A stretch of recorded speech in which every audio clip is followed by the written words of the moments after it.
Buenas tardes, radiante y vibrante, día jueves. ¿Cómo están ustedes? ¿Bien? ¿No tan bien? ¿Un poco bien? ¿Regulín, regular? No importa, durante la próxima hora y media, conéctese con nosotros y disfrute de la función. Comienza un nuevo episodio de Vivir Bien. Alexa. Buenas tardes, Sergi, qué energía.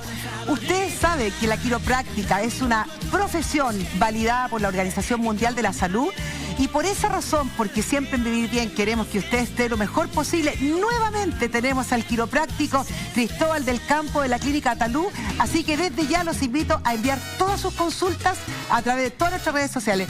Bienvenido. ¿Cómo estamos, señor Cristóbal? Bienvenido. Muy bien, muchas gracias nuevamente por invitarme y poder compartir acá lo que nosotros hacemos.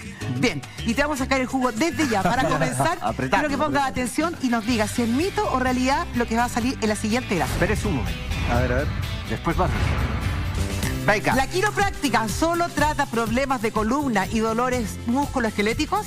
Esto es mito. Mito. A la cámara, mito, eso. mito. ¿Por qué? Mire, permiso, ¿ah? Sí. Adelante. Bueno, la quiropráctica, en general, el mayor porcentaje de pacientes que nos llega es por dolores de espalda, ¿sí? Pero en realidad no solamente atacamos a eso, como les explicaba anteriormente, cuando un dolor de espalda no solamente se puede producir por algo del hueso, la articulación o del músculo. Por los nervios. Por ejemplo, como les mostraba anteriormente, acá yo tengo un nervio. Toma, acá tienes un lápiz si quieres. Perfecto. Este es el nervio torácico 5, que nace entre la vértebra, que esta es T5 y esta es T6. Y este nervio va y se dirige, por ejemplo, no solamente trae información de sensibilidad, de dolor, etcétera, sino que va, por ejemplo, a una víscera, ¿ya? Y que esta víscera relacionada con el nervio T5 es el estómago, ¿ya? Okay. Entonces, si yo tengo una alteración del estómago, ¿puede decir que yo pueda tener dolor en esta zona? Una alteración de acá. O sea, lo que nos estás diciendo ahora es que cada una de las vértebras o por grupos de vértebras se relacionan directamente con un órgano, sí, y eso nos da una información muy concreta. Exactamente. Entonces, entendiendo eso, si yo tengo, por ejemplo, un problema o llega un paciente con un dolor a nivel torácico en esta zona, yo tengo que preguntarle si sufre, por ejemplo, de gastritis, o dolor al comer, o dolor después de comer, porque puede estar relacionado a algo visceral y que el dolor se refiere aquí.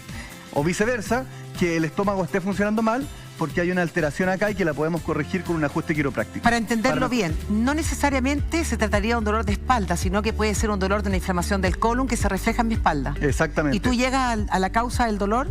¿Qué pasa cuando es una gastritis, por ejemplo, que está reflejado en un dolor de una vértebra o la columna? O sea, si efectivamente es una gastritis, ¿cierto? Nosotros vamos a ayudar a través de nuestro manejo quiropráctico, pero también vamos a tener que derivar o sugerir, ¿cierto?, ciertos componentes nutricionales y derivar al especialista que sea necesario para manejar eso que es lo agudo. Cristóbal, para que las personas empiecen a enviarnos todas sus dudas e inquietudes, ¿qué dolencias o qué patologías trata la quiropráctica? Bueno, la quiropráctica principalmente nos centramos en las patologías neuromusculoesqueléticas. Todos me dicen, oye, qué raro ese nombre y es muy largo. Neuromusculoesqueléticas. Dicen, qué raro, qué largo el nombre. Pero en realidad es porque nos enfocamos en mejorar el funcionamiento de todo el sistema nervioso. O sea, de la señal que va a llegar al órgano, como el estómago, a un músculo específico. Por ejemplo, el estómago se relaciona con este músculo que está acá, que es el pectoral mayor. Entonces, si yo tengo una alteración de este músculo, no necesariamente sea porque el músculo esté contracturado o algo, sino que puede ser de la raíz nerviosa correspondiente o puede ser incluso un problema en la víscera. De la dolencia de... Sí. Mira qué interesante. Entonces, lo que queremos verlo es de manera integral, ya holística, para poder en realidad encontrar la causa, porque esto no es tan simple. El organismo es un organismo, como dice su nombre, es un todo. Y es bien complejo. Esa palabra es pura magia, lo que has dicho, integral. Nosotros aquí lo remarcamos siempre. Pura magia. Cristóbal, comenzaron ya a enviar en consulta y te quiero invitar a un audio de Pedro que dice lo siguiente. Hola, mi nombre es Pedro y sufro de migraña y tensión en los hombros. ¿Lo puedo solucionar con quiropráctica? Saludos. Saludos, Pedro. Gracias, Pedro. Dolor de hombros y migraña. Y migraña. Sí, Pedro, la migraña, ¿cierto?, en algunos casos se puede producir por lesiones o por disfunciones en general en la columna cervical. Nuestro cuello tiene 7 vértebras cervicales y 8 nervios cervicales. 8. 8, no 7, 8, uno más. Y esos nervios van a llegar, por ejemplo, desde los músculos del cuello, por ejemplo, este músculo, que es el esternocleidomastoideo, el trapecio, que producen dolor de hombros, ¿ya? Y además, los primeros nervios cervicales van a ir a inervar o traer toda la información sensitiva de la cabeza. Entonces, se puede asociar una disfunción cervical o un problema cervical a la migraña y al dolor de hombros.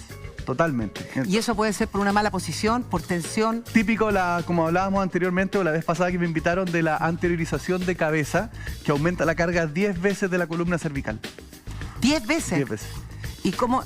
Claro, la pregunta del millón es ¿cómo podemos aliviar esa dolencia que está teniendo Antonio en estos momentos? Claro, o sea, lo primero... Pedro, le cambié el nombre, perdón. Lo primero es, tenemos que evaluar esta columna cervical desde el punto de vista quiropráctico y corregir si es que no hay nada que nos diga lo contrario, como alguna lesión que nos impida esa corrección, y corregirla a través del ajuste. Si eso mejora, el funcionamiento del sistema nervioso va a ser más óptimo, va a mejorar la función del músculo y van a disminuir los dolores. Pero, a ver, que me quede a mí claro, porque nosotros tenemos todo el sistema nervioso a lo largo de la columna vertebral. Estamos aquí centrándonos en lo físico y en lo no físico. O sea, una jaqueca puede estar producida por el simple hecho de tener el cuello en extensión, ¿sí? Sí, pero también mi pregunta es, ¿qué pasa si yo estoy con altas dosis de estrés y mi postura es la correcta? ¿Se podría producir una jaqueca también? Sí, o sea... cuando hablamos de estrés, ¿cierto? Que por lo general pacientes que atribuyen al estrés dolor de hombro, dolores de cabeza, que lo llevan como síntoma y lo atribuyen, ¿cierto?, al estrés por alta carga laboral. Claro, mucha carga laboral o nerviosismo. Sí, hay asociación anatómica del sistema nervioso a esto, porque en estas situaciones salen... De la médula espinal sale una estructura que se llama el tronco encefálico. Claro, o sea, después del cerebro viene la médula espinal, que es la continuación del tronco encefálico. Y de ahí vienen unos nervios craneales que tienen núcleos ahí, que es el nervio trigémino, ¿ya? Uy, que cuando alguien padece de eso es terrible. Tremendo. Y además, en ese tronco encefálico que está acá, están los núcleos de la inervación de los músculos del cuello, como el trapecio y el eco. Entonces, una situación estresante que afecta al sistema nervioso, ¿me puede llevar a estos síntomas? Sí. ¿Lo puede ayudar la quiropráctica? También, porque queremos mejorar el funcionamiento de... ¿Y cómo podemos mejorar el funcionamiento de Pedro? Que le duele el cuello, los hombros y parte de la espalda. Pedro y de los ¿Qué puede hacer por su cuello? ¿Qué pasa? Exacto. O sea, ¿qué podría hacer él ahora? Lo mejor que vaya es que se evalúe y sí, obvio, pero ahora que nos está viendo, que diga ya, tengo 1 hora y media por delante, mientras está aquí el señor quiropráctico, ya démosle. ¿Hay algún ejercicio que le podamos ayudar? Ya, lo primero es mejorar su postura. Si es que tuvieron él una mala postura, desde estar encorvado, enderezarse. ¿Se acuerdan el ejercicio de la otra vez, que era el de los brazos? Poner los brazos en la cadera y dejar caer los brazos. Esa es la postura que uno debería... Repitámoslo nuevamente. Ya, manos en la cadera, ¿cierto? Ya, manos en la cadera. Vista al frente, dejamos caer los brazos y esa es la postura que uno debería adoptar natural. Ni muy exagerada, normal, ni menor. Eso. O sea, no se trata de sacar pecho. No. Eso es lo más natural posible. Y por otro lado, ¿cierto? La típica otra postura alterada, que es la anteriorización de cabeza, tratar de llevarlo más hacia atrás la cabeza, llevando la pera, ¿cierto?, el mentón hacia el cuello, ligeramente. Cristóbal, te invito a que develemos el siguiente mito o realidad. Vamos allá. Mitos y verdades de la quiropráctica. ¿La posición que adoptamos al dormir puede dañar nuestra columna y salud? ¿Sí o no? ¿Mito o realidad? A ver, no conteste todavía. Perdón. Es súper importante porque uno la noche descansa, imagínate dormir mal y al día siguiente amanecer contracturado. A la cuenta de 1, Cristóbal, 2, 3. Realidad. Wow. Realidad. Y entonces, si es realidad, ¿cuál es la postura? A ver, partamos por la postura que no deberíamos usar para dormir. Que no deberíamos. Ya. Dormir boca abajo trae complicaciones, por ejemplo... ¿Boca abajo? Sí, de guatita, sí, trae complicaciones al dormir porque aumenta esta curvatura, no sé si la logran ver, que está aquí en las vértebras lumbares, que se llama la lordosis lumbar. Que está en la parte de abajo, como la zona... Sí, en la lumbar, parte baja de la espalda. Baja, ¿okay? Entonces, dormir boca abajo aumenta esa curvatura y mira lo que pasa con las articulaciones, se estresan más. Dormir boca abajo aumenta esa postura. Sí, aumenta la lordosis lumbar. Porque hace una fuerza... Qué fuerte. Creía que era todo lo... De verdad, viendo la columna, sí creía que era todo lo contrario, por estar colocado, que presiona hacia el exterior. Por eso, por ejemplo, cuando se adoptan estas posiciones boca abajo por mucho tiempo, cuando uno va a un tratamiento, lo que sea, lo ideal es que pongan un rollo acá, por ejemplo, una toalla, que lleve esto hacia atrás y mira qué pasa con la curvatura que estaba así, mira ahora. Cambia totalmente, se corrige. Solamente con un pequeño alto. Que es el almohadón. Un almohadón.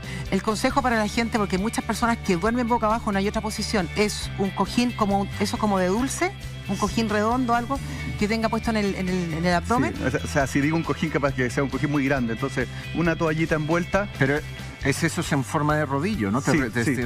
Vamos a hacer un poco de bullying al switch a Alexandra. Le vamos a regalar un cojín de dulce. Señor director, usted duerme boca abajo, ¿no? Lo dijo, sí, boca abajo. Hay mucha boca gente abajo. que duerme boca abajo. Tomen nota porque es súper nocivo. Es súper nocivo. ¿Qué otra cosa más puede pasar durmiendo? ¿Una almohada, por ejemplo, nos puede afectar? En esa misma posición, que no solamente se estresa la columna lumbar, sino que también la columna cervical, porque cuando yo me acuesto, por ejemplo, esta camilla tiene un orificio. ¿Para qué?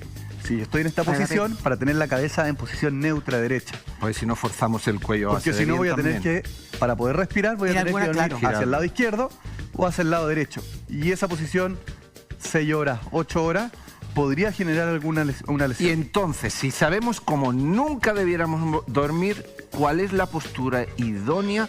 O sea, entre comillas, idónea, porque cada uno es un mundo y acabas de lado, así. Sí. Pero ¿cuál sería la postura correcta para conciliar un buen sueño y tener un buen descanso? A ver, juéguesela. Posición fetal, digo yo, de lado, tú. Fetal, o sea... De lado. De lado como el bebé, o sea, así. Y como la posición cuando uno hace cariño, cucharita. ¿Usted sabe lo que es cucharita? Sí, ya, ok. Lo aprendí aquí. Ok, lo aprendí aquí. De espalda... Ya, dijo de espalda. Y de vez en cuando fetal. No, ya de espalda. No, pero principalmente de espalda. ¿Cuál? A ver, ¿cuál? Mira, aquí... Con cariño, con cariño. No seas machista, no seas machista. Espérate, ¿y tú cómo duermes? ¿Yo? Sí. De espalda. De espalda, ya. Ahora, espérate, dijo que de espalda. ¿Cómo duermes? ¿Cómo duermes de espalda? Ahora, ¿cuál es la ideal? También se puede equivocar. No, sí. La ideal en una persona sana que no tenga una lesión es de espalda, ¿ya? Pero, por ejemplo, personas que sí tienen lesiones lumbares, ciertas lesiones lumbares se les va a recomendar que duerman en posición fetal porque les va a aliviar y van a poder conciliar bien el sueño. Y una persona que no tiene problemas en la espalda y duerme en posición fetal, ¿qué puede pasar a larga? No sé si podría decir pasar algo o general, pero sí problemas en el hombro por sobrecargarlo más de la cuenta. Si no pone una almohada va a inclinar la columna cervical mucho hacia un lado, o si pone una muy grande la va a inclinar Cristóbal, mucho hacia el otro lado. ¿Y qué hay de realidad que cuando uno está en posición fetal, ya sea hacia la derecha o hacia la izquierda, es súper aconsejable colocar un almohadón entre medio de las rodillas como para compensar? ¿Eso es real o no es real? Eso es totalmente real. Es totalmente real. Sí. ¿Es para compensar la desviación de la columna o la carga? ¿A qué ¿Para se debe nivelar eso? las caderas, será? Sí, o sea, claro, porque si no tengo ese cojín y cae mi pierna, ¿cierto? Lo que yo estimulo es una rotación interna de cadera y una rotación de columna. Entonces, con ese cojín al medio, lo neutralizo y no se produce. O sea, lo que pasa es que durmiendo voy a mantener esta posición, supongamos que la mantenemos. Muchas horas, claro. Muchas horas. Pero en todo caso, dormir, la postura correcta de dormir de espaldas, uno se pone al principio, pero después acaba así, yo creo, en la noche. Entonces bueno, es complicado dormir, hay que pensarlo. Ya, y la de espalda no requiere de nada, de cojín. No, o sea, lo único que hay que preocuparse es el cojín que no dé mucha altura, que no genere una postura de flexión de cuello, y si no tiene cojín, que no genere una extensión mayor de lo normal, que lo ideal es que quede neutro. Bien, siga enviándonos todas sus dudas y todas inquietudes porque a las 14:43 horas el quiropráctico responde. Vamos allá con el siguiente audio. Amigos de Vivir Bien, fanática al programa desde la ciudad de Yanquihue. Mi pregunta, si la quiropráctica sirve para los dolores lumbares, para el nervio ciático. Un saludo grande para ustedes, un abrazo. Y todos los días me siento ahí con cuadernito en mano a tomar apuntes. ¡Qué matea! Muchas gracias. Un saludo para el sur de Chile. Un saludo. Gracias. Ayuda, ¿qué es lo que me fui? No, los lumbar. Ella sufre de dolor lumbar y pregunta si la quiropráctica le va a ayudar a aliviar esos dolores. Lo primero es decir sí, de todas maneras. O sea, te va a ayudar en tus problemas de dolor lumbar. Ahora, ¿por qué? ¿Cuáles son las lesiones más comunes de la columna lumbar? Por ejemplo, las discopatías. Mucha gente llega a nuestras consultas porque tiene una discopatía, ¿ya? O porque tienen una hernia, ¿ya? Todas esas lesiones o alteraciones, ¿cierto? Las podemos ayudar con quiropráctica.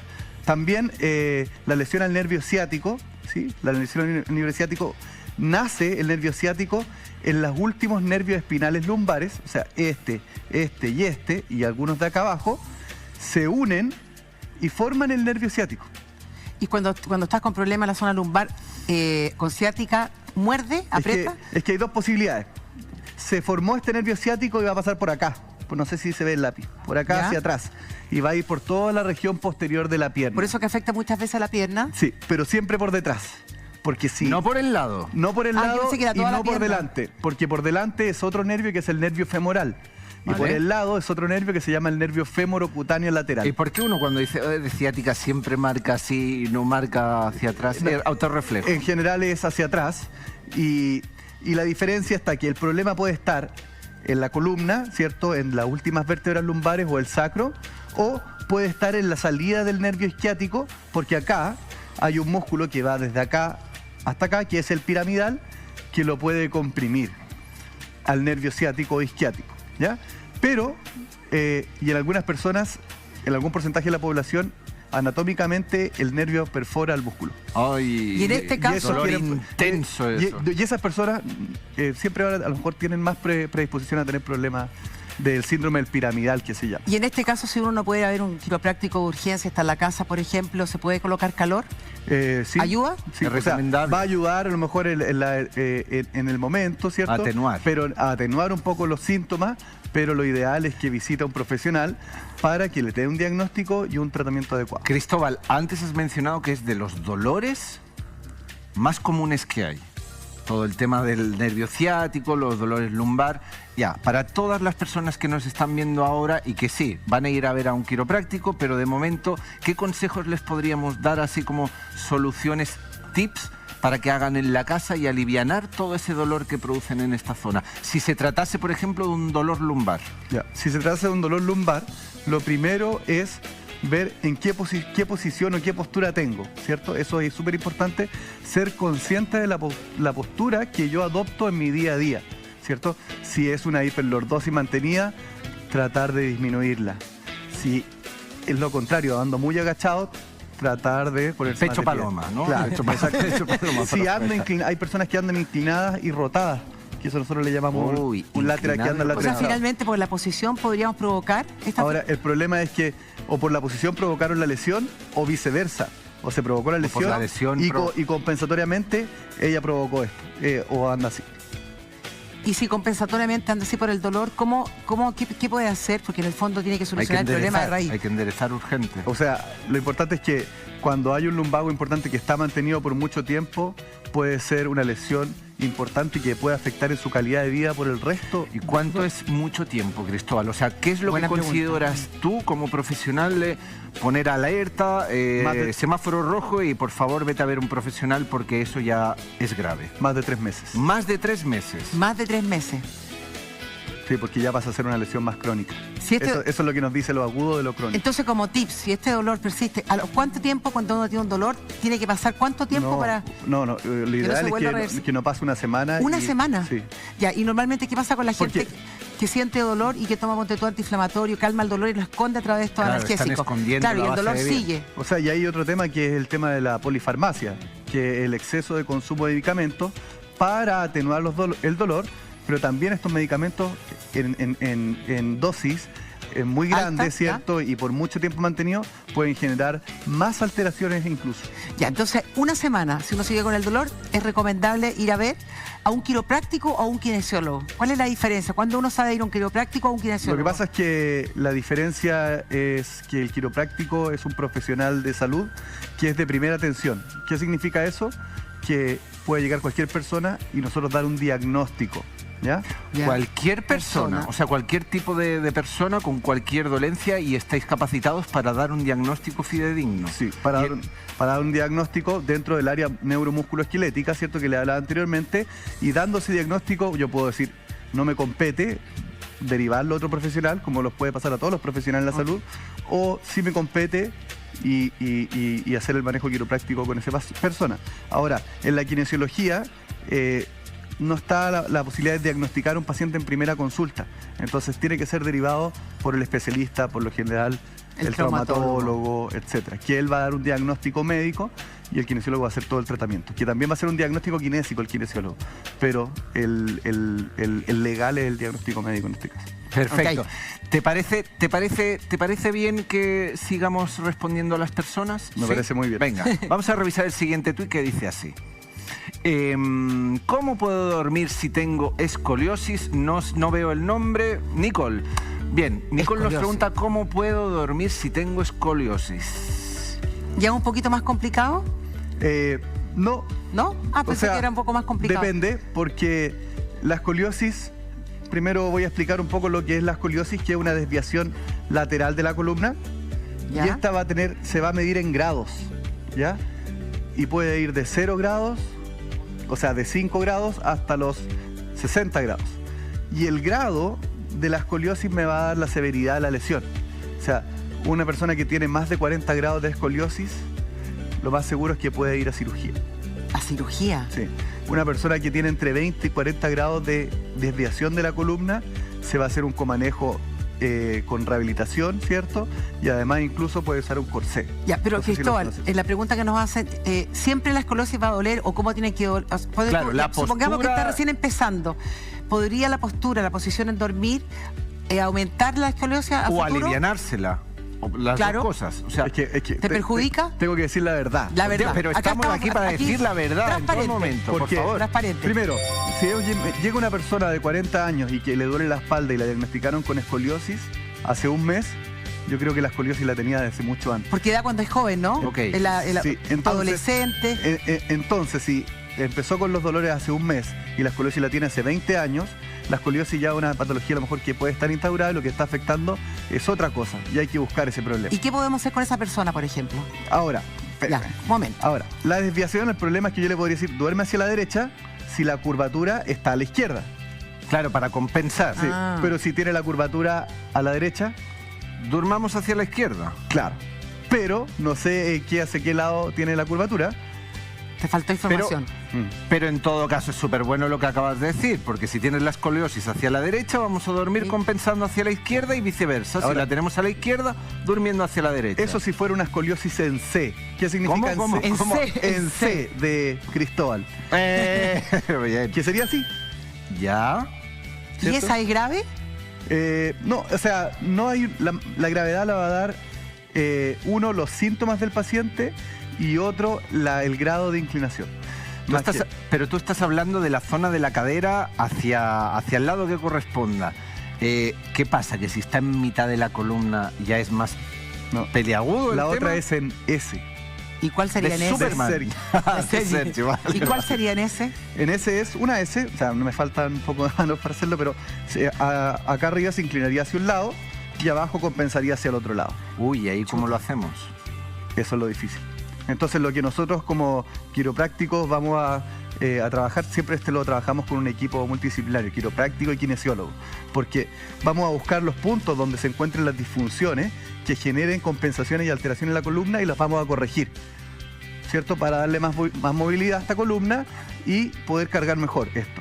Y por la parte kinésica vamos a dar una pauta de ejercicios para fortalecer músculos que estén débiles e inhibir músculos que estén muy activos. Pregunto desde la más absoluta ignorancia y no es broma, ¿ya?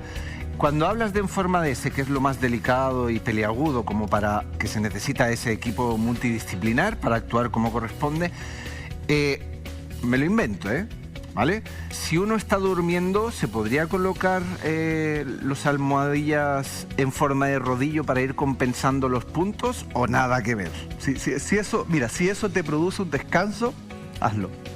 ¿Vale? Sí, porque no te va a generar... Acuérdense que el dolor es un síntoma que sentimos porque nos está dando una alerta de que algo va mal en el cuerpo. Si esto me alivia el dolor, ¿qué puedo hacer? Hágalo. Para entender, las personas que sufren de escoliosis y que ya son bastante complicadas, ¿tienen mala calidad para dormir? O sea, ¿duermen mal en general? En general, una persona que tiene una escoliosis compensada hace muchos años no debería dormir mal. Ya, porque generalmente las adolescentes sufren de escoliosis. Ya. ¿Y ellas generalmente entran a pabellón? No, solamente los casos más extremos que tienen mayores grados de curvatura. ¿Y por qué? Porque cuando es mayor a 40 grados existe el riesgo de tener una lesión interna en la médula espinal. Y ahí sí que es muy grave. Claro, mucho más complicado en el escenario. Que puede quedar incluso sin movilidad en las extremidades. Cristóbal, nos ha quedado... en el caso más extremo. Nos ha quedado súper claro la escoliosis, ¿sí? Pero queremos resolver el siguiente mito de realidad. Pero antes recuerden que el abogado ya está aquí con nosotros, Daniel Stingo, para responder de todo lo que usted se pueda imaginar y más. Así que ya le digo que están desesperados aquí tras las cámaras por venirse aquí con nosotros. Tranquilícese, ya viene. Tranquilo.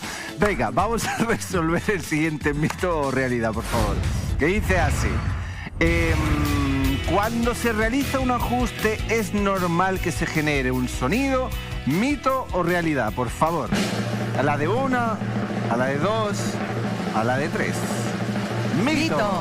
Wow. Mito. ¿Y qué es lo que es? Claro, ¿qué es lo que cruje? Sí, ¿y cómo se realiza el ajuste? Mito, ¿por qué? Antes de cualquier cosa. Cuando uno hace el ajuste, este movimiento, hay un sonido que se llama cavitación. Ya les voy a explicar por qué se produce. Pero hay veces que uno realiza un ajuste y no necesariamente existe el sonido, pero sí igual genera la corrección. Entonces, como ustedes la pregunta de mito o realidad fue, ¿es necesario que el ajuste cruja? No. ¿Por qué? Porque a veces no hace el sonido de cavitación, pero la corrección igual se instaura. Tengo otra pregunta. Generalmente cuando se hace un ajuste en el cuello, ¿casi siempre suena? No tiene por qué sonar, ¿no? ¿O sí? O sea, por lo general sí, cavita, ¿cierto? ¿Y por qué cavita? Y aquí lo vamos a entender. Porque las articulaciones, dentro de la articulación tiene una presión negativa, ¿cierto? Vale. Para mantenerse abierta, ¿sí? Y dentro de eso hay gas como el nitrógeno, principalmente. Entonces, cuando yo genero este input, ¿cierto? Este movimiento, lo que voy a hacer es liberar gas y disminuir la presión de la articulación para que se empiece a mover normalmente.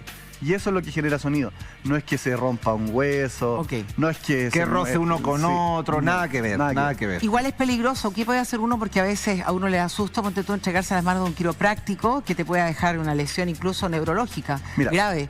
Pero, a ver, si es como corresponde la persona y está altamente calificado. Yo he ido un montón de veces en España a un quiropráctico y has de confiar porque de verdad sales entre las nubes. ¿Sabes? Es maravilloso. Son profesionales, o sea, así de claro. Sí, lo primero acá en Chile es que siempre, ojalá, cuando vayan a un quiropráctico, pídanle su título profesional, ¿ya? Con eso, ustedes se pueden asegurar que la persona que los está atendiendo es un quiropráctico que tuvo los estudios y las horas y los créditos necesarios para poder ejercer su profesión. Y él, en ese momento, tendrá las capacidades para evaluar si usted puede ser ajustada o no puede ser ajustada o tendrá que ser derivada, etcétera. Y nosotros aquí desde Vivir Bien le queremos decir que aquí tenemos un tremendo quiropráctico, señor Cristóbal del Campo, altamente cualificado, que para eso lo traemos aquí. Cristóbal, tengo una pregunta. Hoy día fui a hacer ejercicio, entonces cuando me estaban elongando con una toalla, tú sabes, ¿no? Que agarran una toalla y él tira y te tira los brazos. ¿Ya? ¿Por qué me sonó la columna? Ya. Principalmente, ¿qué pasa ahí? Eso es una técnica, ¿ya?, que toman y traccionan. Entonces, lo que hace esto es estirarse. Y el estirarse, lo mismo que hablaba de la articulación, puede producirse la cavitación por el cambio de presión y la liberación de gases. Ahora, ¿cuál es el problema que puede producir en eso? Que estoy ajustando o corrigiendo cualquier articulación y no necesariamente la que esté afectada. ¿Es peligroso? En algún sentido sí, porque si yo justo tengo una articulación que se mueve más de lo normal, eso... y nosotros lo que ajustamos es lo que se mueve menos de lo normal. Mira. Pero si yo tracciono, ¿qué se va a ajustar primero? ¿Qué se va a mover primero? Lo que está más suelto, lo que se mueve más de lo normal. Entonces de repente puede tener más daños que beneficios. Ok. Recuerden que Stingo hoy día responde todas sus consultas. Usted tiene problemas legales, de arriendo, todo lo que le pueda dificultar su vida, aquí está. El abogado responde. Tengan paciencia y Stingo, por favor, te lo pido. ¿Dónde está Stingo que anda corriendo por todos lados? Ya viene Stingo. Eso. Stingo está muy nervioso, los anteojos se le mueven, pero ya va Stingo. El abogado responde. Vamos, Sergi. Vamos al audio que dice así. Consulta Ayer fui a un quiropráctico y quedé con mucho dolor en toda la zona de la columna. Tengo una discopatía con hernia y no sé si esto es normal, quedar con tanto dolor después de ser atendido. ¿Es normal? O sea, iba con dolor y quedó peor. Ya, en general no es lo más común, pero en algunos casos puede pasar. Pero, a ver, cuando tenemos vamos al quiropráctico, si tenía un dolor y después la sensación es diferente, por ejemplo, ha pasado más o menos el mayor efecto posterior al manejo quiropráctico se puede producir a los 3 días. Entonces, puede ser que en algunos casos ha pasado que quedan un poco por el dolor que llevaba, resentidos, ¿cierto? ¿Ya? Pero a los 3 días sienten un gran alivio. Ahora, la idea es que un ajuste no duele. No debiera pasar absolutamente nada ni doler. Pero te pregunto, a ver, si entendí bien. Yo tengo un dolor muy grande. ¿Dónde? No, digo, en el alma, en el alma. Tengo un dolor muy grande y te voy a ver. ¿Sí? Tú me haces un ajuste, ¿verdad? Que es como en una elongación. No. Un ajuste es un movimiento bien específico de alta velocidad, pero de muy baja amplitud, o sea, cortito, para corregir específicamente donde encontramos la alteración o subluxación que le llamamos Llevo nosotros. 5 días con el dolor, haces un ajuste, pero no necesariamente y automáticamente porque me hiciste el ajuste cortito, etcétera, se me va a ir el dolor inmediatamente. Pueden pasar 2 días que todavía esté media resentida. Hay casos, pero por lo general los pacientes se alivian rápidamente. Se alivian en la misma sesión. Mira, eso es maravilloso. En la misma sesión, el mismo día. O sea, tú uno está con el dolor y con ese ajuste sería todo. Sí, no sé si sería todo, pero sí salía mucho mejor. Que si estás ahí con un dolor, una compresión y de repente, ¡clac!, te lo ponen en su lugar, sí o sí alivio has de sentir en la primera sesión. Y esta niña o sea, la niña que mandó el audio, ¿qué pasa con ella? ¿Cuántos días después de haberse hecho el ajuste se tiene que preocupar si sigue con el dolor? Lo que yo le recomiendo es que si ya en 3 días no se siente bien definitivamente, acuda nuevamente a un profesional para que reevalúe, ¿cierto? ¿Al mismo? O sea, es que yo no sé las condiciones, entonces tampoco puedo juzgar. Puede ser al mismo o puede ser a otro para que reevalúe y chequee su situación. ¿Qué está pasando? Perfecto. Venga, vayamos a revisar el siguiente tuit que dice así. Silvi nos dice, mi problema es que camino siempre agachada y cuando me enderezo la espalda me duele mucho y me obliga a andar encorvada. Ahí está. Eso es una gran realidad. Sí. ¿Qué le decimos ahí?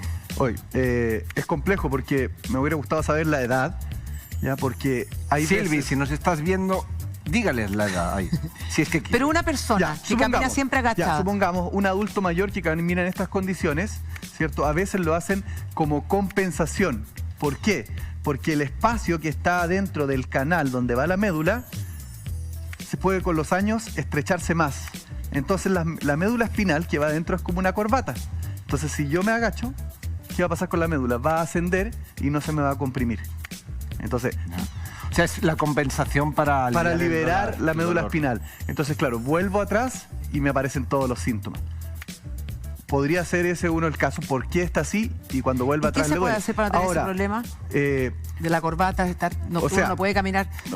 Es que eso es más complejo porque una disminución del diámetro central es súper complejo. Ahora, si hace esto, ¿cierto? En flexión le alivia y en extensión le mejora, podría ser simplemente un síndrome facetario, que es una presión de las articulaciones posteriores de las vértebras entre sí. Y eso se puede corregir fácilmente. Pero ella está buscando todo el rato la flexión hacia adelante porque en extensión le duele. Sí, porque mira lo que hace. Si yo voy a la flexión, ¿qué pasa con la articulación? Se separan. Se separa, claro. Pero si ya está pegada y si quiero ir a la extensión, se comprime más aún. Entonces, estoy dando 2 ejemplos, uno simple de solucionar y uno muy complejo de solucionar y que tienen la misma sintomatología clínica. No sé si me... Sí, pero hay que darle una solución porque en el fondo no puede caminar con esa posición para aliviar un dolor. O sea, es una cosa por la otra, es como una ganancia secundaria para aliviar un dolor. Sí, no, pero en ese caso hay que tener mucho cuidado. No le puedo dar una solución aquí. Tiene que haber un profesional. Claro, de todas maneras, tiene que haber una evaluación. Bien. Daniel, compórtate que se está subiendo por las paredes. Ya lo saben, si han enviado sus dudas y sus inquietudes. Ya viene Daniel, ya viene. Vamos al Instagram que dice así. Venga, Estefan nos dice, ¿es normal que me duele la espalda cuando hace frío o tiene que ver al uno tener una mala postura? Tiene que ver con una mala postura. Es algo grave. Saludos. Con el frío. ¿Qué le decimos a Steffi? Las enfermedades degenerativas, ¿sí?, se acentúan con el frío. Sí. ¡Oh! Por ejemplo, famosas artrosis. Chuta. ¿Han escuchado de la artrosis? O sea, que un clima cálido y templado te ayuda, te favorece enormemente ¿Y qué llamamos enfermedades degenerativas? Son lesiones, por ejemplo, como la artrosis. Una lesión hace que va destruyendo el cartílago, que es un tejido que disminuye el roce o la fricción entre los huesos. Entonces, como se empieza a desgastar y a destruir, los huesos empiezan a tocarse y eso genera mucho dolor. Ahora, con las temperaturas bajas, más aún, porque además las temperaturas bajas en los tejidos blandos los hace estar más duros. Es como un chicle, ¿cierto? ¿Se acuerdan que les dije la otra vez?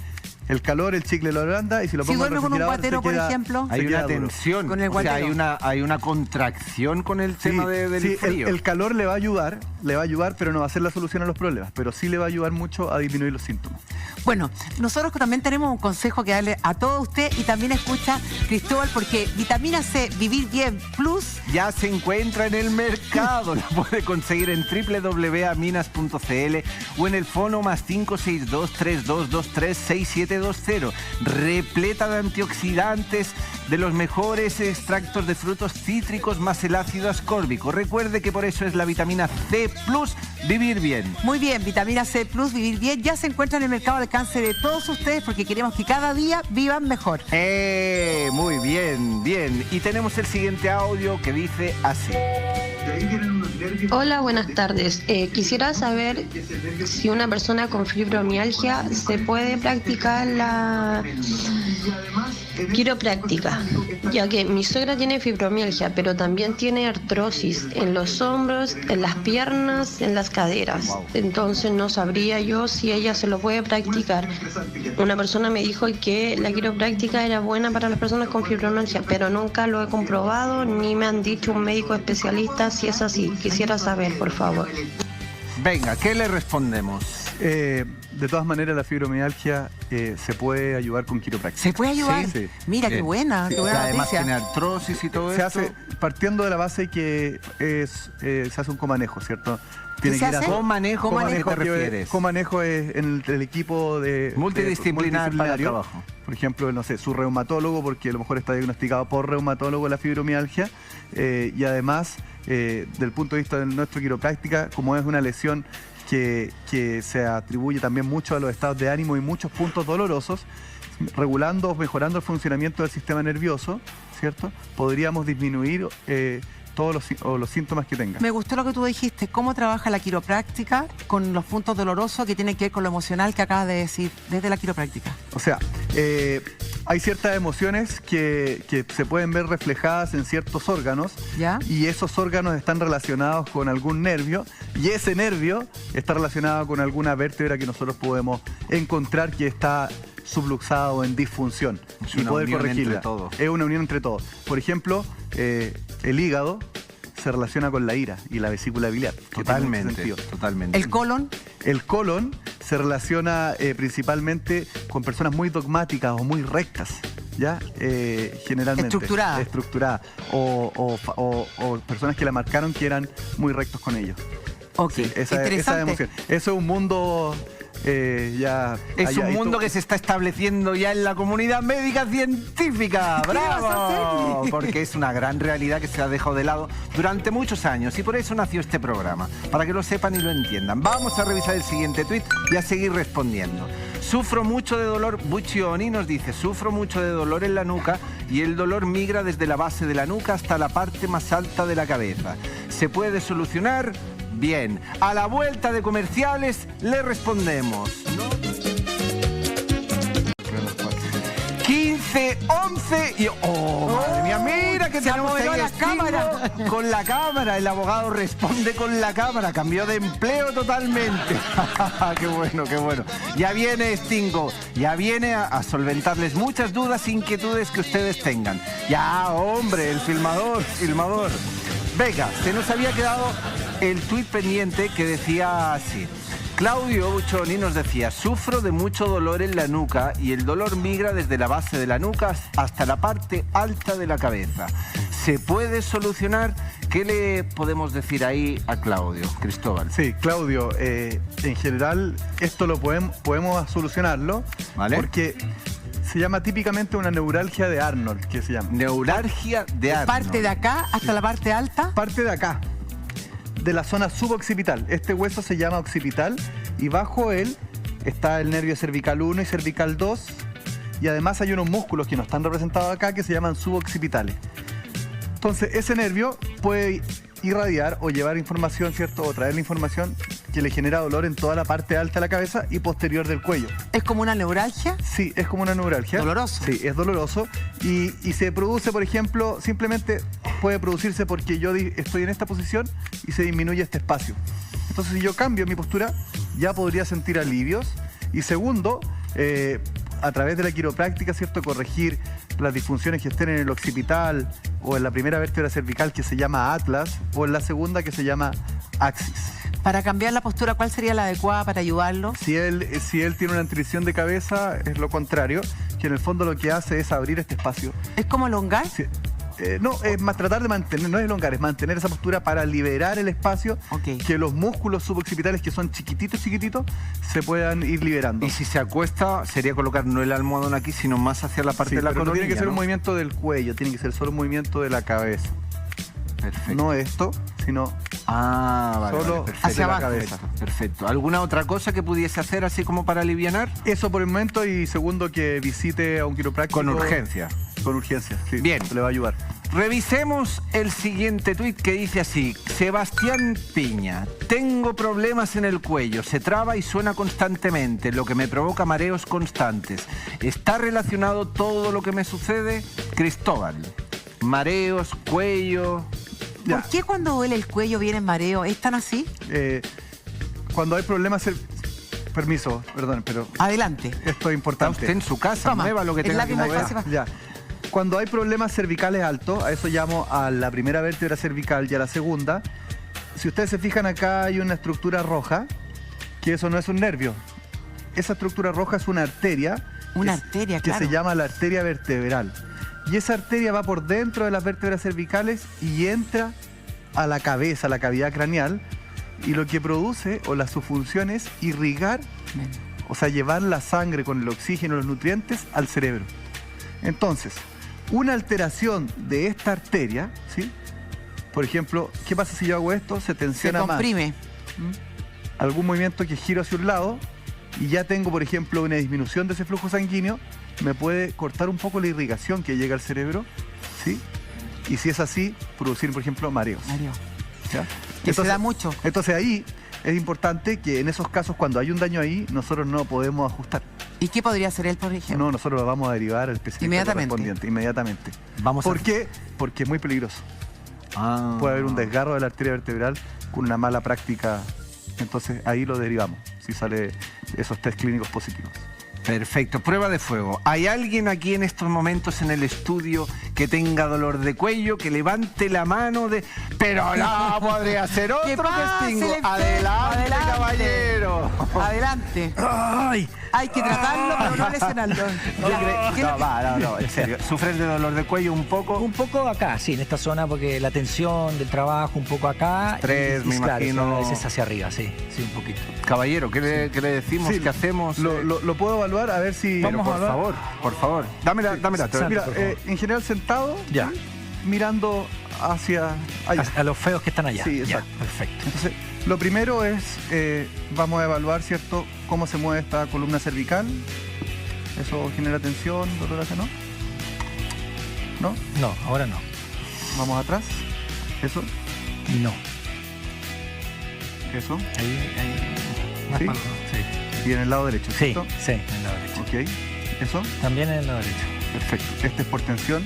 El otro por posición. Por compresión. Posición. ¿Eso? Un poquito también. ¿Y eso? Ese no. Perfecto. Permiso. ¿Eso genera molestias? En los hombros no. O que aparezca el síntoma que tú sientes. ¿Eso? No. ¿Eso? Ahí sí. Ya. De nuevo en el lado derecho. Entonces ahí tendríamos lo más seguro, permiso, ahora voy a evaluar, permiso, la movilidad de la columna. Y mira, fíjate ahí. Ahora en estos momentos, ¿qué es lo que estás evaluando precisamente? Lo que estoy evaluando ahora es cómo se mueve cada una de estas articulaciones, y la que encuentre que se mueva menos, ¿cierto? Y se relacione con las pruebas clínicas que yo hice anteriormente, es ahí donde yo tengo que corregir y mejorar. De hecho, ya lo encontramos. Sí. ¿Y qué le has detectado a él en preciso? Ahí duele, sí. A Daniel. Uy, lo cachó al tiro. ¿Está tenso? ¿Se siente? Ahí está, sí, ahí está. Toca ahí ese punto y trata de llevarlo hacia adelante y hacia allá, y compara con el otro lado. Que no duele nada. Mucho nada, mayor. no duele nada. No duele nada. ¿Eso por mala posición? No sabría decirte, tendría que ser una buena anamnesis, pero puede venir de una lesión de años. Incluso hay pacientes que lo han sacado de nacimiento con el forceps, ya vivió con su luxación o subluxación toda su vida. ¿Te duele hace tiempo, Daniel? Es que ahora me lo... Uy, ¿viste cómo se llama? Sí. Aquí, claro, ahora acaba de descubrir que aquí tengo un dolor, una tensión y duro. No sé cómo se llamará técnicamente. Y es la vértebra cervical 3, ¿ya? Y que se relaciona con el nervio C3, que inerva a este músculo, que es el trapecio superior, y a este músculo, que es el esternocleidomastoideo. Entonces, cuando yo lo inclino acá, cierro más aún el espacio y le genera dolor. Pero cuando inclino acá, lo separo, pero el músculo, como está contracturado, duele por tensión. Entonces le duele para los dos lados. Cristóbal del Campo, quiropráctico de la Clínica Talus, te queremos agradecer tu presencia y obviamente el diagnóstico realizado al señor Daniel Stingo, que ya está aquí con nosotros. Gracias por tu presencia. Vamos, Daniel, aprovecha, venga. Vamos, Daniel. Desde ya envíen todas sus consultas. Gracias, Cristóbal. Desde ya envíen todas sus consultas. Ahora usted responde. El abogado responde, porque Daniel Stingo viene con toda la energía, sin dolor, para responder todas sus consultas. Por supuesto. Claro que tengo un dolor acá. No.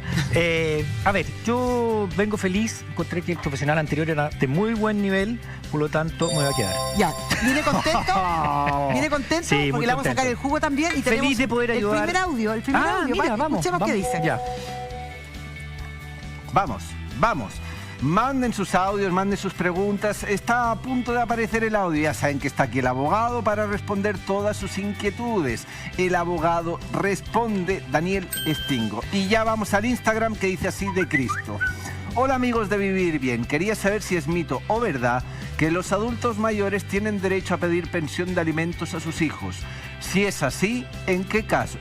Felicitaciones por el programa. Gracias, Cristóbal. Me encantó la pregunta para empezar. ¿Saben por qué? ¿Por qué? Porque hay un mito que es que los hijos pueden pedir alimentos a sus padres, pero no. La realidad es que la ley dice que se deben alimentos a ciertos parientes. Es decir, el papá o la mamá también le puede pedir alimentos al hijo, ¿sí? O un hermano a otro, por ejemplo, que esté en mala situación. Es que ese es el tema.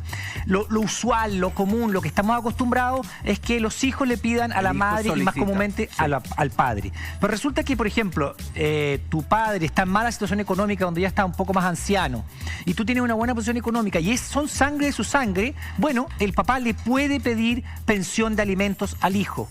Eso se puede también. Incluso un cónyuge al otro. Por ejemplo, siguen casados, pero están separados. De hecho, no de papeles.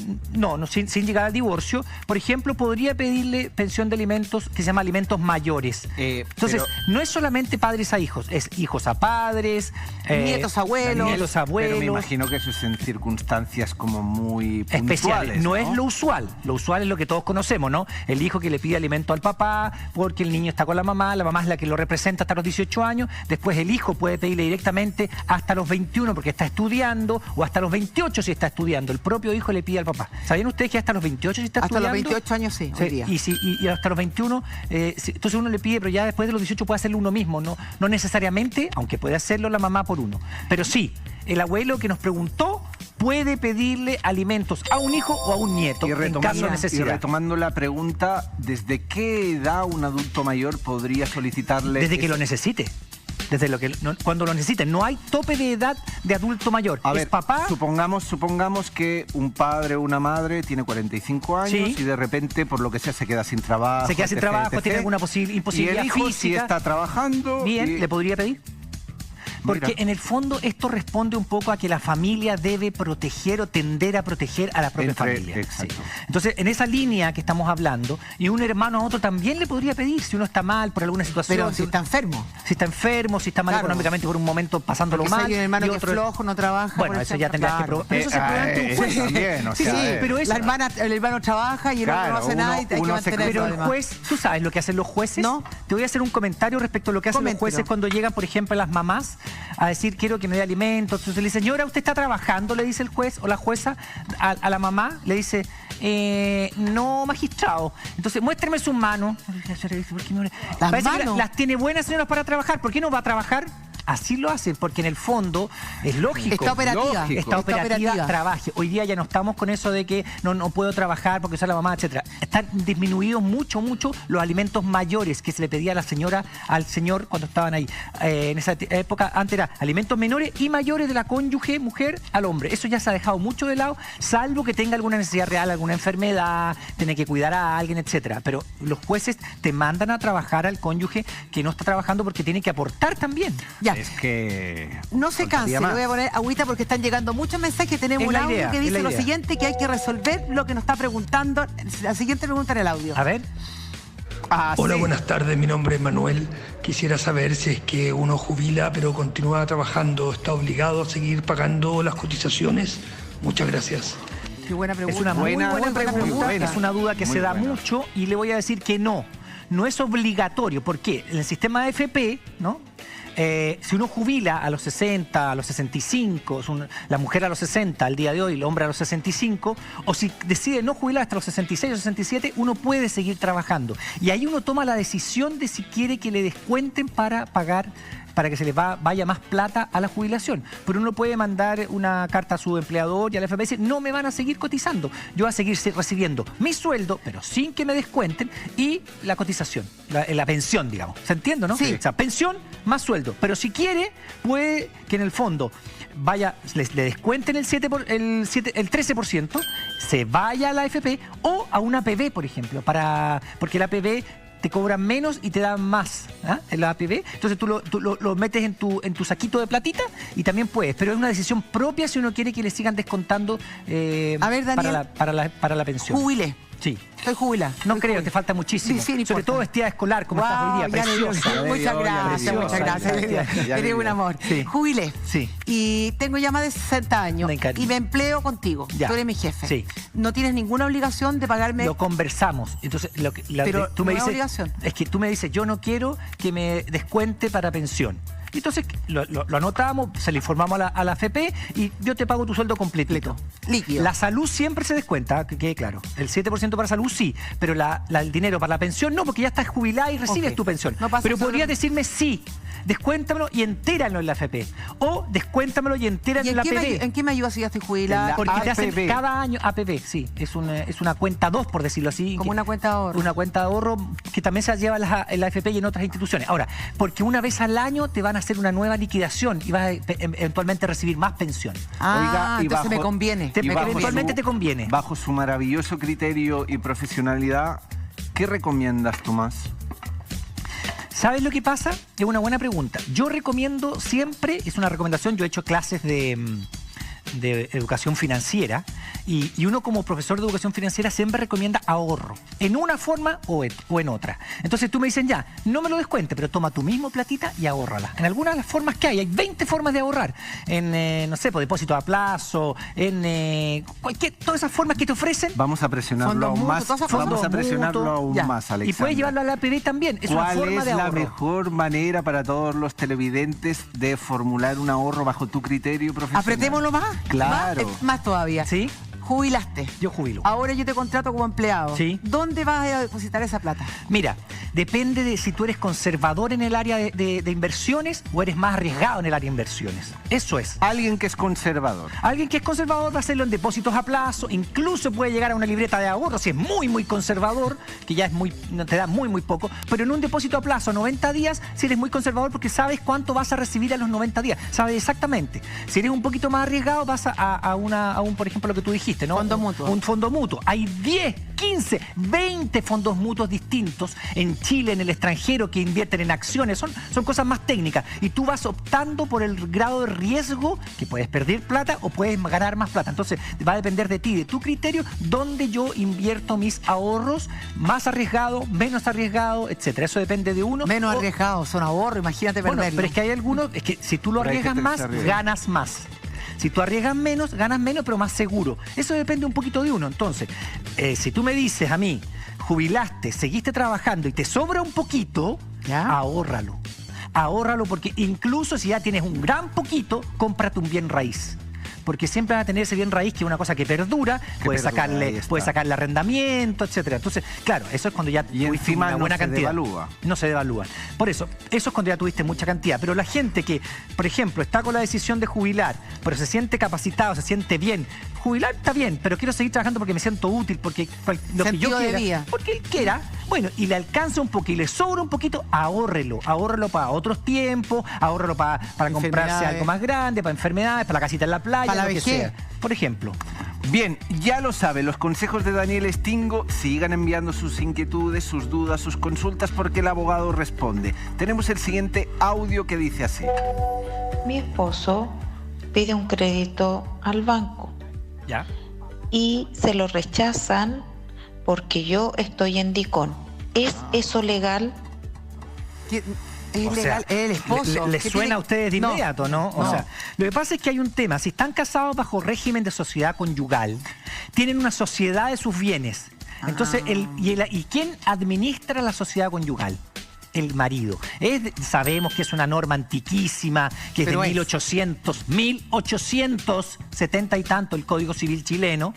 Y entonces, claro, como el marido es el administrador de la sociedad conyugal, que ya casi nadie se casa en ese régimen, sino que separados de bienes o participación en los gananciales, que son los 3 regímenes que hay. Claro, la sociedad conyugal hace que entonces le digan, usted está bien, pero si usted pide ese crédito, lo va a administrar su marido. A menos que ella tuviera una profesión u oficio y la ejerciera separada del marido, o estuviera separada de bienes, y en ese caso no deberían influirle que el marido esté en DICON para que hagan a ella. No debería. Ahí lo que se plantea es que ya están investigando a la mujer.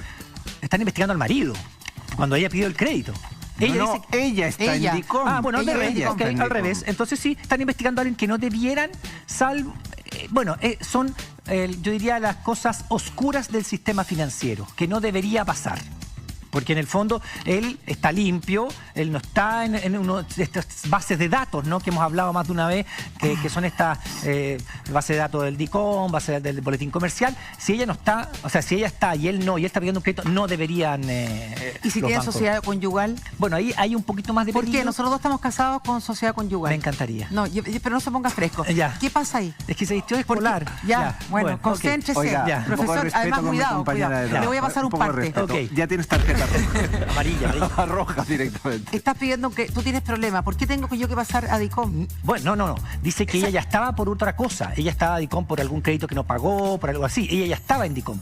Y él dice, va a pedir un crédito y le dice, no, tu señora está en DICON, no te va a prestar. Claro, no tiene sentido. No tiene sentido. Porque soy un independiente. Claro. Es más, si él es el jefe de la sociedad conyugal, de acuerdo a la ley, él no debería entonces tener ninguna prohibición. Pero son las cosas que yo digo que son oscuras, aberrantes del sistema financiero, que no hay explicación. No tiene sentido. Bueno, como no tiene sentido, te invito a escuchar un nuevo audio que dice lo siguiente. Perfecto. Hola amigos de Vivir Bien, tengo una siguiente duda. Estoy casada con separación de bienes. Ya está separada de bienes. Pero compramos con mi esposo un departamento. El crédito hipotecario está a nombre de ambos, somos codeudores, pero el departamento está a nombre de mi marido. ¿Qué pasa en ese caso? Yo me enredé. No. Es raro porque, a ver... No es raro.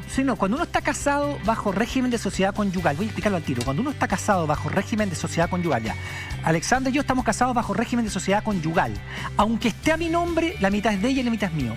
Por solo hecho de estar casado bajo régimen de sociedad conyugal, la mitad de los bienes son de uno y la mitad del otro, siempre. Aunque esté en nombre mío, la mitad va a ser de ella. No puedes tampoco hacer ningún movimiento sin nada, no puedo hacer nada, no puedo hacer hipoteca, no puedo vender nada. Pasa por mí. Si estamos en sociedad conyugal, ella tiene que firmar. Pero Pero el punto aquí es otro. Ella decía, estamos casados separados de bienes. Por lo tanto, si está a nombre del marido, el bien es del marido. Ahora, pero tienen los dos la deuda. Ese es el punto. ¿Qué pasa ella ahí? quizás se avaló la deuda. Quizás ella avaló. Es que es codeudora. Codeudora. Entonces, claro, tiene las responsabilidades y no los beneficios. Mira qué absurdo. Es absurdo. Por la ley 1800 no sé cuánto. No, eso es porque lo eligieron así. Yo le voy a dar una recomendación a usted, señora, que está en su casa. Yo le diría, ¿sabe qué? Si usted va a ser codeudor, exija que el banco ponga el bien a nombre de los dos, aunque estén casados. ¿Se puede? Pero ellos por supuesto. Ahora posteriori lo pueden hacer. Tendría que aceptarlo el banco, porque ya el banco ya le dijeron que firmaba él y él era el dueño. Pero ella tiene ahí todas las de perder. No es dueña y es deudora. Puede ser que el marido fuese imagínate que se separen. ¿Ah? Imagínate que se separen. Imagínate y no pague. Entonces ella queda como deudora, no sé si fue aval, codeudora solidaria, que son formas que tiene la ley para que alguien se endeude por otro, digamos. Frescolín, marido. No sé si de frescolín, pero en el fondo yo le recomiendo a ella o a toda la persona que haya comprado una casa y que están casados, separados de bienes, en que la casa esté a nombre de los dos. Se puede, a veces, y esto lo he visto, algunos bancos, por flojera, escúcheme bien, no pongámoslo a nombre de uno nomás, no, exija que si los dos van a ser codeudores solidarios, la casa o el departamento o el sitio o lo que sea, esté a nombre de los dos, exíjalo. Siempre y cuando los dos sean codeudores solidarios, sí. ¿Cómo nos puede enseñar que a una mujer, enseñarnos a las mujeres cómo podemos hacerlo cuando se va a comprar una casa, que la casa está a nombre de los dos? Tú le exiges al banco y le dices, nosotros los dos estamos como codeudores solidarios, bueno, entonces la casa que esté a nombre de los dos. La Alexandra y tú le puedes exigir al banco eso, pero los bancos por flojera, porque no quieren investigar, no sé qué, lo hacen. Yo he visto eso. Tú tenés que ir y decirle al banco, a ver, no, pues, si estamos diciéndole que la casa queda a nombre de los dos. Estamos entonces, tomando la deuda los dos. Exactamente. Ya, en el caso de la persona que nos escribió, ya son codeudores los dos.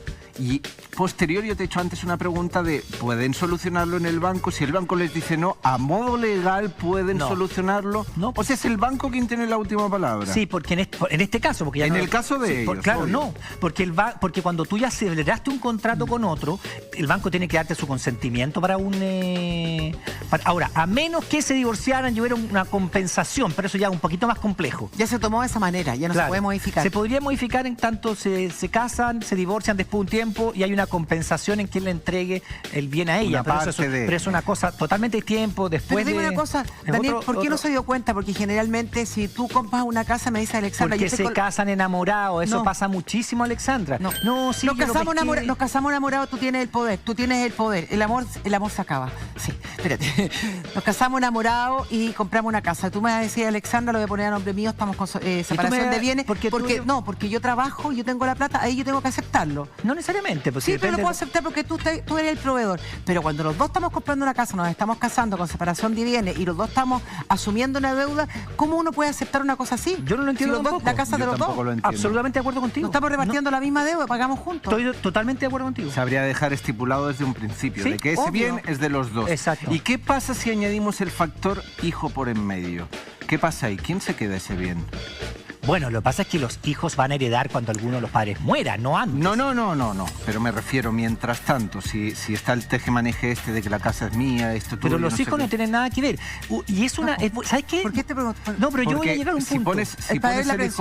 Si pones el hijo por en medio y hay una separación, ¿quién se queda ese bien material? No, que el hijo no tiene nada que ver. El hijo siempre hereda. Sí, tiene algo que decir. Bien, ya sé dónde vas.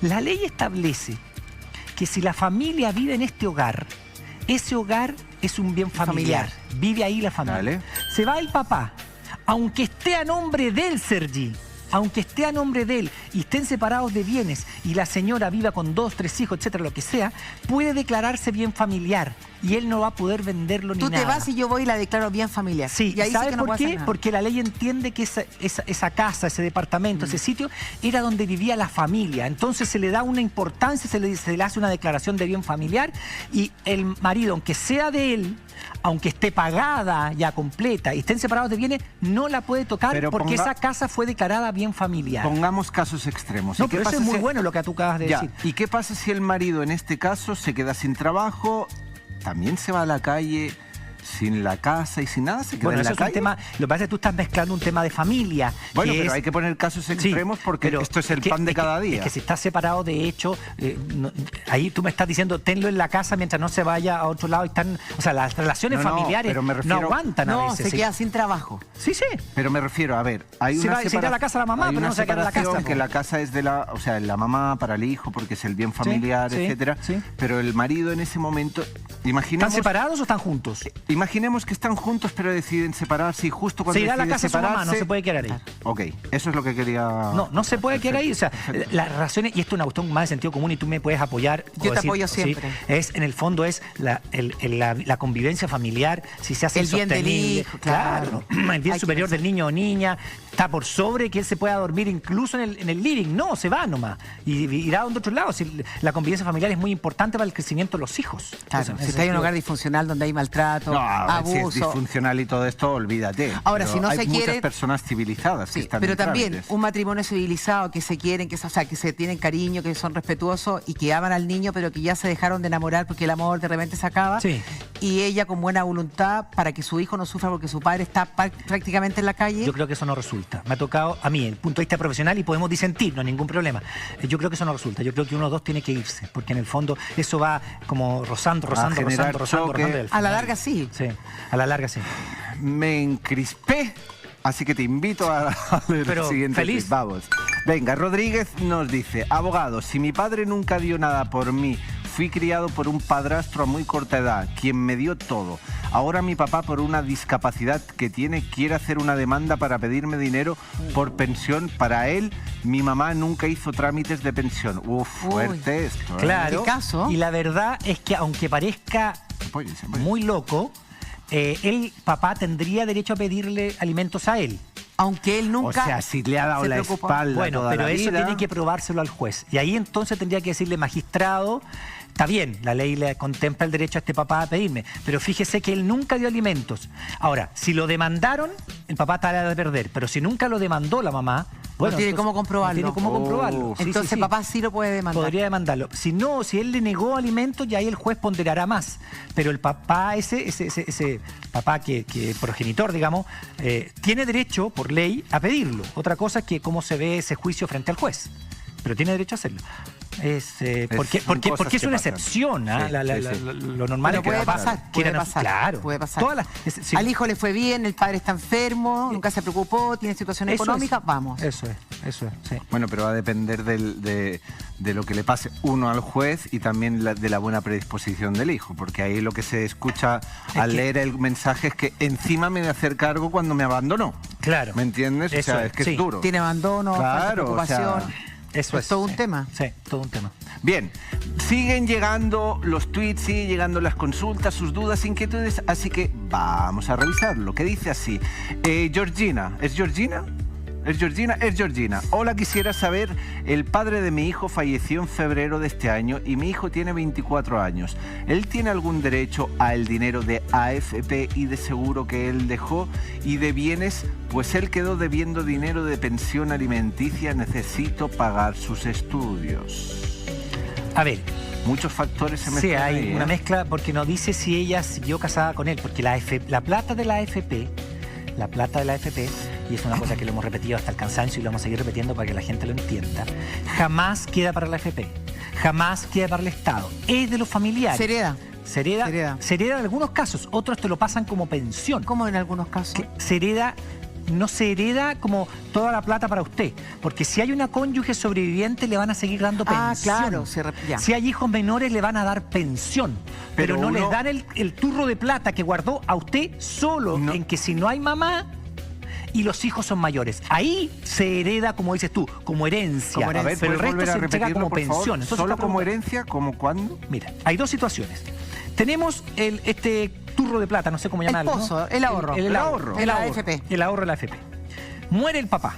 Okay. Tiene la mamá sigue viva. A ella no le van a pescar toda la plata y se la van a dar. Le van a dar una pensión. ¿Pero ella podría solicitarlo? No, todo de golpe? La ley establece que se le da una pensión. Se hace cálculo de cuánto va a vivir ella, etcétera, y se le sigue pagando pensión a ella. ¿A la viuda? A la viuda. No le van a dar la plata. Si tú me preguntas que eso es justo o injusto, podemos discutirlo. Porque, ¿por es qué injusto totalmente. Yo también creo que es injusto. Totalmente. Deberían pasarle la plata a ella total. Pero Obvio. el sistema fue hecho por algunos para beneficiarse y la AFP entonces siguen administrando esa plata y le pasan pensión a ella. Si hay hijos menores, también se les pasa pensión, tampoco se les paga. A la viuda y a los hijos menores. Si hay hijos mayores... Y si hay mamá, se le sigue pasando pensión a ella. Claro. Si es que ella fallece, ahí pasa a herencia. O sea, pasa directa al cónyuge primero y después, si yo me muero, a los hijos. Sí, como pensión. Como pensión. Y después a los hijos, y como después herencia. a los hijos, si son menores, si están estudiando, también es pensión. Y después, cuando ya son adultos, etcétera, etcétera, tome su plata, señor. Pero en ese caso entonces ella decía, mi hijo tiene derecho a pensión. Bueno, si está estudiando y ella también, ahí tendrían que probarlo, pero en el fondo depende el caso, no todos los casos son iguales, insisto, si es mayor de edad el hijo, si no es mayor de edad, si quedó cónyuge o no quedó cónyuge, hay que hacer estudio y la FP te hace el cálculo de cuánto piensa que vas a vivir, etcétera, y te empieza a pasar pensión a la cónyuge. ¿Se entendió, no? Se entendió, ahora lo entendí perfectamente bien. Sí, no es justo, estoy de acuerdo contigo, pero no es justo para nada. Bueno, pero con un poco de intención lo vamos a cambiar. Esto lo vamos a cambiar. Sí. Tenemos muchas preguntas, siguen llegando y tenemos un audio de WhatsApp que dice lo siguiente. Hola, buenas tardes. Excelente programa, los felicito. Mi nombre es Mabel, soy de San Fernando y le quiero consultar al abogado lo siguiente. Mi hija trabajó por 10 años en la Corporación Municipal de San Fernando. ¿Ya? Hasta hace 5 meses atrás no le dieron finiquito, ya que le dicen que su condición de contrata no lo amerita. Y se fue a comprar un vehículo y resulta que aparece en DICOM por AFP y SAPRI Caja de Compensación. Espero me puedan ayudar. Felicidades. A ver. Aquí estamos con una mezcla de cosas. Últimamente, todas las demandas laborales en contra de las municipalidades las ganan los trabajadores porque se logra probar que en el fondo era un trabajador y no un funcionario público municipal, dependiendo si estaba contrato, honorario, etcétera. Ahora, ¿por qué ella tiene deuda de AFP? No me lo entiendo. ISAPRE sí podría ser responsabilidad de ella, porque el contrato con la ISAPRE es responsabilidad de uno, no del empleador, eso que quede claro. O sea, por ejemplo, mucha gente queda sin trabajo y no se da cuenta que el contrato con la ISAPRE permanece. Y entonces te van a empezar a cobrar la AFP. O sea, la ISAPRE, perdón. ¿Ya? Entonces, ahora, si hay una deuda con una caja de compensación es porque esa niña pidió un crédito a la caja de compensación. Ok. Entonces en ese sentido, habría que analizar por qué tiene deuda la AFP, ella misma se paga a la AFP, o la corporación de San Fernando le pagaba a la AFP, pero si estaba contrata, los funcionarios públicos no pagan AFP. Entonces es raro, habría que analizarlo un poco más. Hay que analizarlo. Sí. Bueno, ya seguimos con el abogado responde. Recuerde enviar todas sus consultas. ¿Y qué estaba pensando usted? No, estaba pensando que es bueno ese producto en fondo cuando uno tiene un problema. Y yo creo que es súper sano. Es súper potente mi colon. Sí. Súper potente. Sí. Hay mucha gente que tiene problemas de colon. Pero si eso es una solución, estamos solucionando el problema. Hay mucho estrés y eso repercute en el colon. Y a mi hermano, por ejemplo, gran alivio. Mira, mi hermano Fabio, oye, ojo, es un buen producto para ti, hermano mío, porque tiene problemas de colon. Mira. Mira. Qué buen dato queda. ¿Cierto? Tenemos un tuit que dice lo siguiente. Vamos al tuit. ¿Dónde está? Aquí. Ivonne, me parece que es Ivonne porque me lo tapa el doctor Faila. Ivonne, vale. Karen. Venga, Karen. Tengo 25 años. Título, pero estoy cesante y una deuda en el banco. ¿Me puedo declarar en quiebra? ¿Cómo? A ver, esto es como complejo. La quiebra personal de la nueva ley, ¿no? De reemprendimiento, etcétera, porque acuérdense ustedes que cambió la ley de quiebras por una nueva ley donde hay una superintendencia de reemprendimiento, etcétera. Requiere varios requisitos para declararse en quiebra. No es llegar y declararse en quiebra. Tiene que tener algunas deudas con un cierto número de dinero. Es más de una deuda.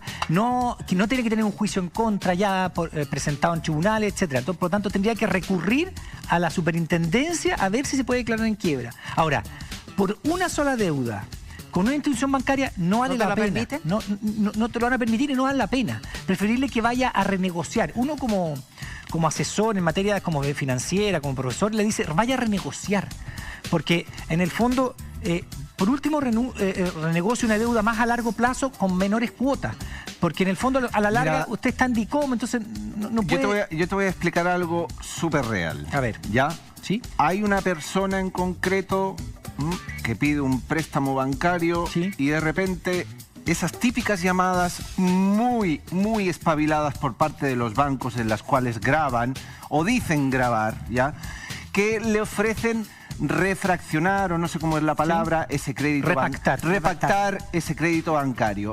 La persona dice un no rotundo, ¿ya? Pero el banco lo toma como un repactamiento, o como se llame, ¿ya? Y empieza ahí una bola que se hace cada vez más grande, más grande, más grande. La persona en concreto se va a ver a un abogado, exige las grabaciones, nunca le entregan las grabaciones, o sea, y eso se transforma en una bola gigante. ¿Qué hace ahí la persona? Porque está indefensa y obviamente se ha tenido que declarar en quiebra. Es que no debería haber ido a la superintendencia de bancos para que la superintendencia de bancos exigiera al banco que le mostrara las grabaciones de cuando ella se supone aceptó. Si no aceptó, el banco es el que está en incumplimiento. Infringió una ley tremenda. Y está en incumplimiento y podrían sancionarlo de parte de la superintendencia. Y por otro lado también una demanda civil contra el banco. Ahora pregunto, si bien se ha declarado la persona en quiebra, ¿ella podría tomar acciones legales de exigir esas grabaciones al banco? Sí, o sea, por eso es lo que estoy extrañado, porque civilmente, a ver, ¿cómo nosotros hacemos cuando alguien nos produce un daño? Yo lo he dicho varias veces. Si un banco me produce un daño, una persona me produce un daño, es indemnización de perjuicios. Si yo considero que ese banco me produjo un daño con su actuar, yo tengo que demandar civilmente de indemnización de perjuicios contra ese banco. Me voy a demorar en los tribunales civiles, pero lo puedo lograr ganar al final. Porque ese banco, en el fondo, pasó por sobre mis derechos. Entonces, si en esa misma, tú le dices, él me aplicó normas sin tener las pruebas, le van a exigir las pruebas. Si no las tiene, lo van a condenar. ¿Se puede demorar? Sí. ¿Por qué se va a demorar? Porque nosotros en Chile tenemos una deuda como chilenos, como sociedad, con la modificación de la legislación civil. Ustedes saben que en materia penal ya se modificó, ¿cierto? Tenemos un nuevo sistema penal. Tenemos un nuevo sistema laboral. Puede que nos gusten los fallos o no, pero el sistema laboral funciona y funciona rápido. En 3 meses y medio tenemos un juicio terminado. ¿Funciona rápido? Sí, claro. En materia de familia puede que nos guste o no la decisión de un juez, pero tenemos que se funcione y funciona rápido. En 3 meses, 4 meses tenemos el juicio terminado. En materia civil, todavía estamos con procesos de 1800, con puros papelitos. Ahora ya no hay papelitos porque es a través de internet. Pero igual, o sea, pueden estar meses sin resolver. Estamos con una deuda en materia civil de modificar el sistema. Y esto viene del anterior gobierno y del anterior gobierno y del anterior. O sea, no es culpa de un gobierno, son varios gobiernos en los que no se han preocupado de hacer realmente el cambio y la modificación en materia civil para que sea más rápido, para que las demandas civiles de indemnización de perjuicio no duren 6 años. ¿No? Pero si tú demandas, si tú no mueves la causa, el juez no lo va a mover. 6 años. Si tú no mueves la causa en materia civil, no la va a mover nadie. En cambio, en materia laboral, la mueve el juez. Y el juez te empieza a pedir cosas y te fija la audiencia y te hace ir, etc. En materia penal también la mueven los fiscales, los jueces. En materia de familia también la mueven los jueces. En materia civil, si tú no la mueves, el juez se queda parado. Porque no es porque sea flojo, sino porque el sistema es así. El sistema es que la iniciativa la lleva a las partes. Y si la parte no hace nada, se puede quedar ahí. Y dura y no sé qué. Y después tú vas y no te resuelve, no dictan la resolución. Y está ahí, se pierden los expedientes. Ahora ya gracias a Dios no, porque son electrónicos. Pero antes se perdían los expedientes y que los cosían y se perdían. Se los comían los ratones. Ahora por lo menos ya es electrónico. Que está ya, Daniel, para las personas que se están sumando a la sintonía, en este minuto, ¿qué es la ley de quiebra y personas como nosotros? No, lo que pasa es que la ley de quiebras cambió. No, ¿qué es la ley de quiebra? ¿Qué es, por favor? Es una ley que establece que las instituciones, por un lado, pueden quebrar, o las personas naturales, es una novedad, también pueden quebrar. ¿Y cuándo una persona natural puede optar a una ley de tus requisitos. Hay requisitos. Tienes que tener más de una deuda con más de una institución, por lo menos 2, con un cierto número de UF, no recuerdo bien, pero no puede ser mucho, y además que no tengas ningún juicio ya iniciado en contra tuya. Entonces tú vas a la superintendencia... tiene que ser antes de que tengas un juicio. Antes que tengas un juicio. Tú vas a la superintendencia y tú dices, explicas, te toma un asesor y te dice, sí, usted puede quebrar o usted no puede quebrar. Ahora, no es llegar y quebrar, porque tampoco es tan... O sea, tú puedes renegociar a veces con alguna institución. Por ejemplo, y esto es lo que uno siempre... Yo tengo una deuda con el Banco A, con la Casa Comercial B y con una farmacia C.